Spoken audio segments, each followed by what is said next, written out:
Depuis 10 jours, ces deux migrants viennent quotidiennement à France Terre d'Asile pour obtenir un rendez-vous en préfecture pour une demande d'asile. Un rendez-vous qui devrait être donné dans les 3 jours, voire 10 en cas d'influence. Sauf qu'aujourd'hui, les migrants ne peuvent même pas faire la demande de rendez-vous. Nous l'avons nous-mêmes constaté. Bah oui, justement, moi, les conseils qu'ils m'ont donné, ils ont dit que je quitte un peu le nouveau.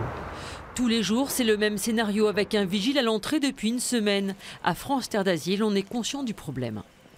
Nous manquons de rendez-vous à la préfecture. Nous en discutons de manière permanente avec eux et j'espère bien que dans les jours qui viennent, eh bien, nous aurons ces rendez-vous.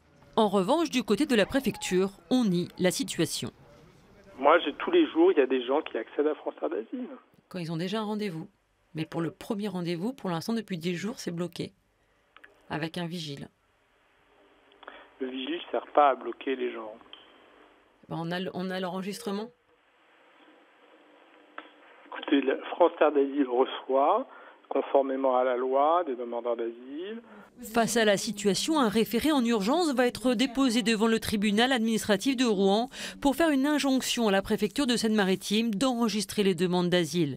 Car enregistrer une demande d'asile, c'est aussi pouvoir ouvrir des droits le temps que la demande soit traitée. À partir du moment où on est demandeur d'asile, eh bien, on a accès à un minimum pour survivre et aussi à un logement. On arrive quand même en période hivernale. Et enfin, moi je crains pour leur sécurité parce qu'ils peuvent être arrêtés à tout moment et rien ne prouve qu'ils sont demandeurs d'asile puisqu'on ne leur a pas donné de documents le prouvant. Donc ils peuvent faire l'objet d'une mesure d'éloignement.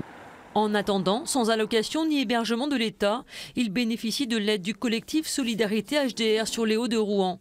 La journée, ils sont accueillis au centre André Malraux où ils peuvent manger, se réchauffer et discuter. La nuit, ils bénéficient de l'accueil solidaire de particuliers.